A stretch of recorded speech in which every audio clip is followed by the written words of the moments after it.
Bismillahirrahmanirrahim. Assalamualaikum warahmatullahi wabarakatuh. Jamaah sholat tarawih Masjid Al-Istiqomah yang dirahmati Allah Subhanahu wa Ta'ala. Pertama-tama, saya mengajak para jamaah untuk memanjatkan puji dan syukur kita kehadirat Allah Subhanahu wa Ta'ala yang tidak henti-hentinya melimpahkan rahmat untuk kita semua, sehingga kita kembali bertemu dengan bulan Ramadan dan bisa melaksanakan sholat tarawih di masjid yang penuh berkah ini. Sholawat serta salam kita sampaikan pula kepada baginda Nabi Allah Shallallahu Alaihi Wasallam, para keluarganya, sahabat, dan pengikut hingga akhir zaman. Amin. Hadirin yang dirahmati Allah Subhanahu wa Ta'ala, sebelum kita melaksanakan rangkaian sholat dan ceramah tarawih, ada beberapa hal yang akan kami sampaikan. 1. Ucapkan terima kasih yang sebesar-besarnya kepada Bapak atau Ibu warga kompleks Citra Lens Lebes yang telah menyumbangkan konsumsi buka puasa hari ini di Masjid Al-Istiqomah. Yang akan menyampaikan ceramah tarawih pada malam ini, Bapak Ustadz Haji Muhammad Amri Amir SSOS MA dengan tema Ramadan bertabur berkah dan ampunan. Imam sholawat tarawih Bapak Ustadz Haji Muhammad Yasir Masih LC. Insya Allah yang akan ceramah subuh Bapak Ustadz Haji Muhammad Amri Amir SSOS MA. Demikian penyampaian kami kepada Pak Ustadz, kami persilahkan dengan hormat. Wabillahi taufiq wal hidayah. Wassalamualaikum warahmatullahi wabarakatuh. Assalamualaikum warahmatullahi wabarakatuh. Alhamdulillahilladzi binikmatihi tatimmus shalihat. Asyhadu an la ilaha illallah wahdahu la syarika lahu wa asyhadu anna Muhammadan abduhu wa rasuluhu la nabiyya ba'dah. Allahumma fassalli wa sallim wa barik ala Muhammad wa ala ali Muhammad wa ala alihi wa sahbihi wa man tabi'ahum bi ihsan ila yaumiddin, amma ba'd. Bersyukur kita ucapkan kalimat alhamdulillah. Bersalawat kita ucapkan kalimat Allahumma sholli ala Muhammad wa ala ali Muhammad. Alhamdulillah, tak terasa kita sudah berada di malam ke-6 tarawih. Mudah-mudahan insyaallah terus menerus Allah memberikan kekuatan iman kepada kita semua, diberikan kesehatan sehingga kita mampu melaksanakan ibadah-ibadah yang berkaitan seputar Ramadan. Bapak Ibu jamaah yang berbahagia, sesungguhnya Ramadan ini banyak yang memberi nama. Selain yang sering kita dengar, Ramadan itu diberi nama Syahrul Quran, bulannya Al-Quran. Ada yang menamainya Asy-Syahrul Mubarak, bulan berkah. Ada yang memberi nama Asy-Syahru Taubah, bulan taubat atau bulan pengampunan. Ada yang memberi nama Asy-Syahrul Tarbiyah, bulan pendidikan. Kalau seandainya bulan Ramadan ini diberi nama bulan pengampunan, berarti Bapak Ibu,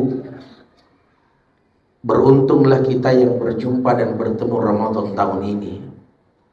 Karena 11 bulan yang lalu begitu banyak saudara-saudara kita, jamaah-jamaah kita yang barangkali berdoa, meminta dengan ucapan yang sama, bermohon dengan keinginan yang sama. Lalu kemudian takdir berkata lain, orang tersebut telah mendahului kita atau telah dipanggil menghadap oleh Allah Subhanahu wa Ta'ala. Ketika Allah memberikan kesempatan kepada kita semua berjumpa dan bertemu dengan bulan Ramadan tahun ini, Mari mengisi dan menghiasi Ramadan kita dengan benar-benar berharap ampunan dari Allah Subhanahu wa Ta'ala. Jika seseorang telah memberi nama Ramadan itu adalah Asy-Syahrut Taubah, bulan pengampunan, bulan bertaubat.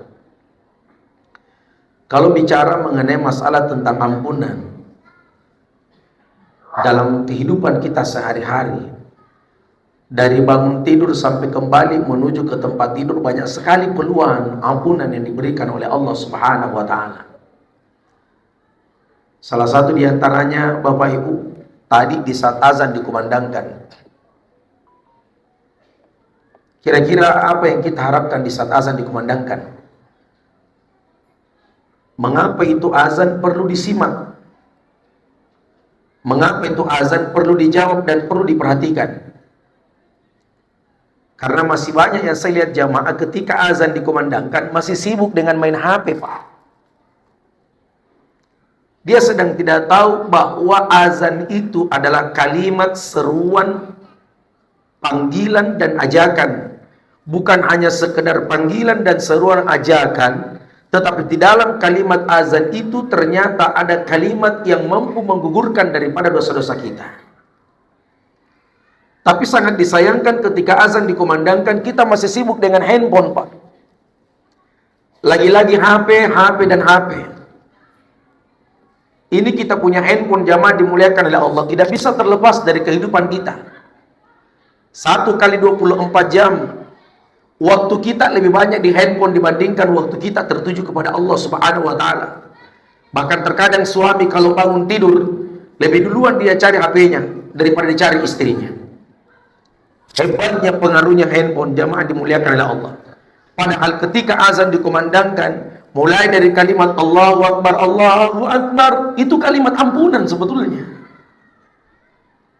Tapi kita tidak sadari, di saat azan dikumandangkan masih ada orang yang main-main handphone. Berapa besarnya racunnya handphone yang masuk di pikiran kita, jamaah dimuliakan oleh Allah. Tidak bapak, tidak anak, tidak orang tua, semua bapak ibu jamaah dimuliakan oleh Allah. Anak kita telah diracuni dengan handphone. Anak kita sudah dikuasai dengan handphone.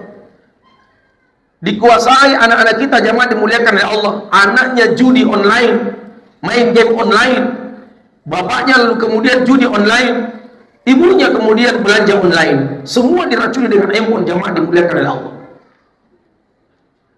Padahal kalimat azan dikumandangkan ini, Masya Allah, Rasulullah sampaikan, setiap kali azan dikumandangkan Allahu Akbar, Allahu Akbar, yang keluar dari mulut seorang muazzin itu kalimat Allahu Akbar, Allahu Akbar, berarti Allah sekedar ingin menyampaikan kepada setiap hambanya, memperkenalkan kepada setiap hambanya bahwa kalimat Allahu Akbar, Allahu Akbar, Allahu Akbar, Allahu Akbar dari mulut seorang muazzin, Allah menyatakan dirinya bahwa yang besar itu hanya Allah. Kalian manusia kecil di hadapan Allah Subhanahu wa Ta'ala.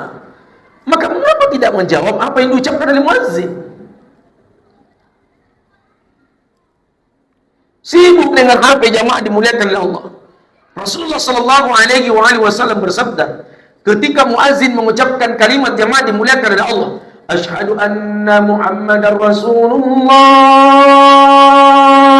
Siapa yang membalas kalimat ini, kata Nabi, dengan menjawab kalimat wa ana asyhadu an la ilaha illallah wa asyhadu anna Muhammadar Rasulullah. 2 kali muazzin ucapkan itu. Asyhadu anna Muhammadar Rasulullah wa ana asyhadu an la ilaha illallah wa asyhadu anna Muhammadar Rasulullah. Lalu kemudian dia menjawab, raditu billahi rabban wa bi Muhammadin nabiyyan wa rasulan wa bil islami dinan. Tidak ada balasan dari jawaban muazzin itu, jamaah dimuliakan oleh Allah, melainkan Allah memastikan bahwa dosa mereka akan diampuni oleh Allah Subhanahu wa Ta'ala. Kalimat asyhadu anna Muhammadar Rasulullah ternyata di dalamnya terdapat ampunan bagi mereka yang senantiasa berdosa kepada Allah Subhanahu wa Ta'ala. Bayangkan kalau 5 kali azan dikumandangkan, Bapak Ibu, waktu subuh, duhur, asar, maghrib, isya. Masa 5 kali ini kita terus main HP, Pak? Padahal jamaah dimuliakan oleh Allah, berkata Al-Imam An-Nawawi, beliau menyampaikan, Kalau ada orang yang telah kumandangkan azan, memanggil orang-orang jamaah dimuliakan oleh Allah yang sedang beraktivitas, lalu kemudian kita sibuk berbicara, lalu kemudian mereka sibuk mengurus ini dan mengurus itu, maka ketika orang itu meninggal dunia jamaah dimuliakan oleh Allah, tidak ada baginya mati dalam keadaan husnul khatimah. Betapa celakanya ketika azan dikumandangkan lalu kemudian kita sibuk bermain HP, sibuk berbicara, padahal di dalam panggilan azan itu ada dosa yang diampuni oleh Allah Subhanahu wa taala. Ini yang pertama yang disampaikan ini. Kalau Ramadan dijadikan sebagai bulan ampunan. Bapak Ibu jamaah dimuliakan oleh Allah. Yang kedua, menjelang tidur kita sebentar. Ternyata di menjelang tidur kita ini juga ada ampunan, Pak. Baik dilakukan dan diamalkan di luar Ramadan, atau lebih-lebih diamalkan di dalam bulan suci Ramadan.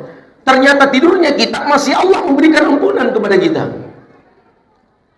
Apa yang disampaikan oleh Rasulullah sallallahu alaihi wasallam? Nabi katakan, barang siapa yang menjelang tidurnya lalu kemudian dia mengucapkan kalimat alhamdulillah sebelum dia rebahkan badannya, alhamdulillah la ilaha illallah wahdahu la syarikalah lahul mulku wa lahul hamdu yuhyi wa yumiit wa huwa ala kulli syai'in qadir subhanallahi walhamdulillahi wa la ilaha illallah wallahu akbar la haula wa la quwata illa billah. Kita tutup dengan kalimat terakhir faghfirli. Itulah kalimat terakhir, itu kalimat ampunan, faghfirli. Maka Nabi mengatakan siapa yang hendak tidur kemudian membaca kalimat itu, dia tutup dengan kalimat terakhir faghfirli, maka jamaah dimuliakan oleh Allah. Rasulullah bersabda, diampuni semua dosanya dan diterima seluruh amal ibadahnya oleh Allah Subhanahu wa taala. Mengapa kita tidak meraih itu dan bertabur ampunan di dalam bulan suci Ramadan? Kemudian di saat kita bangun tidur lagi, Pak, ternyata di saat bangun tidur belum melakukan aktivitas ibadah, kita juga sudah dapat ampunan dari Allah. Tidak ada satu surah yang diamalkan oleh Nabi kita Muhammad sallallahu alaihi wasallam melainkan adalah surah Al-Imran. Dan beliau di saat terbangun dari tidur, beliau buka itu ayat, inna fi khalqis samawati wal ard wa ikhtilafil laili wan nahari la ayatin li ulil albab alladziina yadhkuruna Allaha qiyaman wa qu'udan wa 'ala junubihim wa yatafakkaruna fi khalqis samawati wal ard Rabbana ma khalaqta hadza batilan subhanaka faqina adzabannar. Sesungguhnya kata Allah, dalam penciptaan langit dan bumi nampak terlihat tanda-tanda kebesaran Allah Subhanahu wa taala. Apa bagian daripada tanda-tanda kebesaran Allah? Allah menjadikan pergantian antara siang dan malam. Kedua mata kita melihat siang dan hari ini melihat malam, itu satu tanda-tanda kebesaran Allah. Alladzina yadhkurunallaha, adapun orang-orang yang beruntung jamaah dimuliakan oleh Allah, yadhkurunallaha, mengingat Allah dalam keadaan duduk, mengingat Allah dalam keadaan berbaring, duduknya mengingat Allah, berbaring mengingat Allah, lalu kemudian dia mengangkat tangan dan bermohon kepada Allah Subhanahu wa taala dengan kalimat Rabbana ya Allah faghfir lana dzunubana wa kaffir 'anna sayyi'atina wa tawaffana ma'al abrar. Maka dipastikan dosa mereka yang telah lalu diampuni oleh Allah Subhanahu wa taala. Itulah ucapan, itulah ayat, itulah yang dibaca oleh Rasulullah sallallahu alaihi wasallam untuk mengawali aktivitasnya di pagi hari. Maka oleh sebab itu, ini amalan mesti dipraktekkan dalam kehidupan kita. Besar sekali ampunan Allah Subhanahu wa taala. Gampang berbuat dosa dalam kehidupan kita, tapi bagi Allah mudah untuk memaafkan, mudah memberikan ampunan. Jamaah dimuliakan oleh Allah Subhanahu wa taala. Yang terakhir, Bapak Ibu jamaah yang insya Allah dirahmati dan dimuliakan oleh Allah, apa yang kita harapkan di balik Ramadan ini? Mengapa kalimat ini sering muncul di saat kita dua rakaat selepas tarawih? Allahumma innaka afuwun tuhibbuna afwan afu anna. Apa yang kita harapkan di balik Ramadan ini? Nanti kalimat ini muncul di saat kita tarawih jamaah dimuliakan oleh Allah. Nanti kalimat ini muncul jamaah dimuliakan, dibesarkan, dijaharkan di saat kita melaksanakan ibadah tarawih. Kalimat ini hanya datang jamaah dimuliakan oleh Allah sekali setahun. Di saat kita berkumpul melaksanakan ibadah tarawih di tempat ini, ramai semua masjid, bahkan di Indonesia. Ini yang terus-terus diucapkan setiap malam. Allahumma innaka afuun tuhibbun afwa fa'fu anna. Tidak ada sesuatu yang kita harapkan di balik Ramadan. Kita hanya berharap ampunan dari Allah Subhanahu wa taala, memohon ampun kepada Allah Subhanahu wa taala. Kenapa kita perlu memohon ampun kepada Allah Subhanahu wa taala? Kalau kita mau hitung jumlah dosa kita, Pak, dalam kehidupan kita sehari-hari, tidak bisa dibayar dengan istighfar kita. Istighfar kita terlalu sedikit, Pak. Bayangkan kalau cuma istighfar yang kita mau jadikan sebagai tolak ukur untuk menggugurkan dan menghapus dosa-dosa kita boleh menghitung. Perintah Nabi istighfar selepas kita sholat jamaah dimuliakan oleh Allah hanya 3 kali. Al-istighfar thalatha ba'da sholatul fajar. Setelah sholat fajar, sholat subuh 3 kali. Al-istighfar thalatha ba'da sholatul zuhur. Al-istighfar thalatha ba'da sholatul asyar. Al-istighfar thalatha ba'da sholatul maghrib. Al-istighfar thalatha ba'da sholatul isya. Jumlahnya, kalau 3 subuh, 3 duhur, 3 asar, 3 maghrib, 3 isya, belum layak dapat ampunan, Pak. Karena kalau dihitung semua secara keseluruhan, mulai dari terbit matahari sampai dengan terbenamnya matahari, berapa jumlah istighfar kita? Hanya 15 kali sehari semalam. Sementara itu belum terhitung dosa yang telah diperbuat oleh pandangan kita, belum terhitung dosa yang telah diperbuat oleh pendengaran kita, belum terhitung dengan dosa yang telah diperbuat oleh lisan kita, belum terhitung dosa yang berhubungan kepada Allah, dan belum terhitung dosa yang berhubungan terhadap makhluk sesama.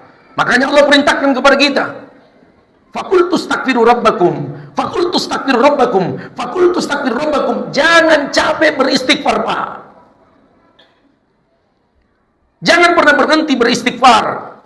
Dan istighfarmu tidak pernah menghalangi aktivitasmu, apapun yang kau perbuat.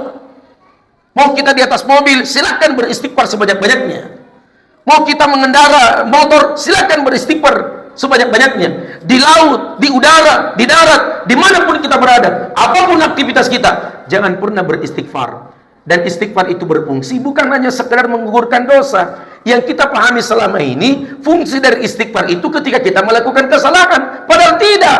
Fakultu astaghfiru rabbakum innahu kana ghaffara yursilis sama alaikum midrara. Orang yang rajin beristighfar itu perumpamaan seperti Allah telah menurunkan hujan dari langit. Kalau ada di antara kalian yang bisa menghitung berapa jumlah titik air hujan yang membasahi bumi, jangan dimuliakan oleh Allah. Seperti itulah rezeki yang Allah turunkan di balik istighfar kalian. Berarti istighfar itu berfungsi bukan hanya sekedar menggugurkan dosa, tetapi istighfar berfungsi mendatangkan rezeki yang tidak disangka-sangka. Perbanyaklah di antara kita beristighfar.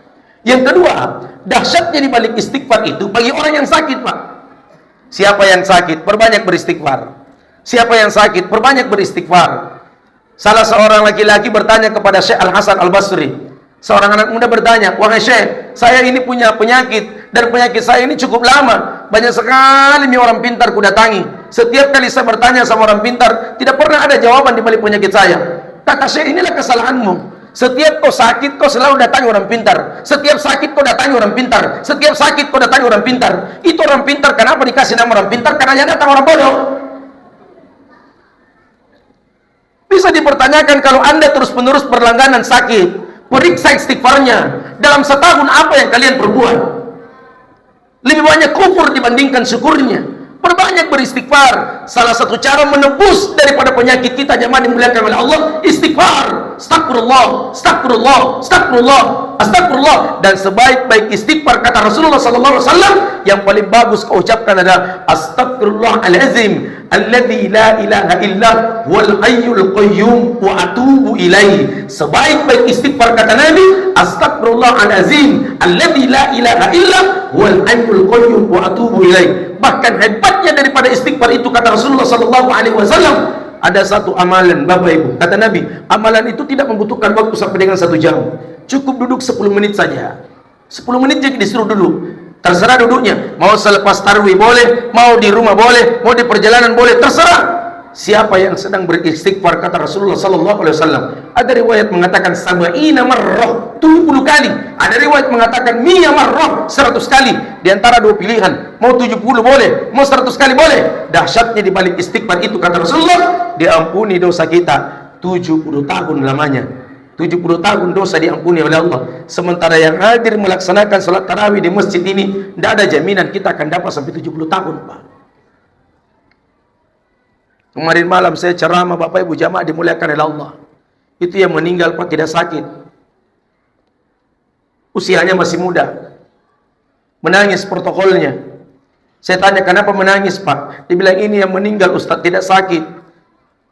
Dia cuma bangun makan sahur. Coba bayangkan Pak, tidak ada tanda-tanda sama sekali kematian baginya. Bangun di makan sahur. Makan sahur. Selepas makan sahur beraktivitas seperti orang-orang yang sehat pada umumnya. Lalu kemudian Bapak Ibu jamaah dimuliakan oleh Allah berangkat bekerja. Menjelang berbuka puasa Bapak Ibu, tiba-tiba perutnya tidak enak. Dibawa ke rumah sakit, nyawanya tidak diselamatkan. Meninggal dunia hanya karena kondisi sakit perut. Allah Ta'ala Rabbi. Coba perhatikan Bapak Ibu jamaah dimuliakan oleh Allah. Tersisa beberapa menit kemudian berbuka puasa, orang itu tidak sempat berbuka, meninggal dunia. Allah tidak izinkan dia minum, Allah tidak izinkan dia makan. Saya tanya keluarganya, apa kebiasaannya? Ini orang Pak suka sekali puasa memang. Biar tidak Ramadan, rajin sekali Senin Kamisnya tidak pernah putus. Ayyamul bidnya tidak pernah putus. Apa kata Rasulullah SAW? Matimu itu tergantung kebiasaanmu. Kau akan diwafatkan berdasarkan kebiasaanmu. Kalau kau suka beristighfar, kau mati dalam keadaan beristighfar. Kau senang berzikir, kau mati dalam keadaan berzikir. Kau senang baca Quran, kau mati dalam keadaan baca Quran. Kau senang melakukan ibadah, kau mati dalam keadaan beribadah. Kau senang berpuasa, kau mati dalam keadaan berpuasa. Matimu tergantung kebiasaanmu. Apa yang sering kau lakukan di saat kau hidup, itu juga yang kau lakukan di saat kau menghembuskan napas terakhir. Yang kurang bagus waktu saya ceramah di Cendrawasih, baru kak berdiri. Nah bisi-bisi kayak itu protokolnya. Dia bilang, Ustaz kalau ceramah sebentar, jangan lagi singgung-singgung masalah perselingkuhan di. Saya bilang, barusan ini ada atur di ceramahku ini. Saya bilang, kenapa kita larang singgung-singgung itu Pak? Dia bilang, jangan makin singgung Ustaz, minta tolong tidak usah disinggung. Kenapa memang? Dia bilang, Pak Ustaz, ini yang meninggal ini Ustaz. Ini yang meninggal Ustaz. Ditemukan mayatnya di hotel. Terus apa hubungannya dengan perselingkuhan? Dia bilang, jangan makin bahas Ustaz. Ditemukan di hotel ini mayatnya, ini bapak ini. Terus kenapa? Keluarganya tidak terima kematiannya. Disuruh putar ulang kembali itu CCTV-nya. Begitu diputar ulang CCTV-nya, ditemukan wanita muda masuk ke dalam kamarnya. Dan naudzubillah Pak Ustaz, orang ini meninggal dengan cara memalukan. Karena meninggal dunia dalam keadaan kondisi telanjang. Hasil diagnosa dokter mengatakan tidak ada tanda-tanda pemukulan, tidak ada tanda-tanda pembunuhan. Orang ini murni sedang mengkonsumsi obat kumat jantungnya, berbusa mulutnya, meninggal dunia dalam keadaan bermaksiat. Sementara berzina, Allah perintahkan malaikat untuk mencabut nyawanya. Dia berzina, Allah perintahkan malaikat untuk mencabut nyawanya. Kau senang berzina, kau mati dalam keadaan berzina. Kau senang judi, kau mati dalam keadaan judi. Kau senang maksiat, kau mati dalam keadaan maksiat. Matimu tergantung kebiasaanmu. Begitu tenang-tenang saya berpikir, ada ibu-ibu berteriak, Ustaz, ada juga penceramah tarawih kemarin Ustaz. Sementara ceramah itu Pak Ustaz berteriak tidak enak perasaannya. Jahat itu Pak Ustaz ceramah tarawih Ustaz. Meninggal kebedeng itu Pak Ustaz sementara ceramah tarawih. Saya bilang, ada juga ibu sementara yang ceramah mati. Orang sudah mau kasih tahu gak lagi. Dan mati tidak perlu menunggu orang tua, mati tidak perlu menunggu orang sakit. Bicara mati tidak melihat kondisi fisik Pak. Jangan pernah melihat kondisi fisik. Bicara mati tidak melihat itu. Tapi ketika berbicara mati, ayat yang berbicara. Walikulli ummatin ajal. Setiap umat sudah diatur ajalnya oleh Allah. Fa idza jaa ajaluhum la yastakhiruna as-sa'ah wa la yastaqdimun. Kalau tiba ajalnya seseorang, maka ajal tidak dapat dimajukan dan tidak dapat dimundurkan. Selepas Anda salat tarawih di tempat ini, Masjid Al-Istiqamah Citraland. Aina ma takunu yudrikumul maut.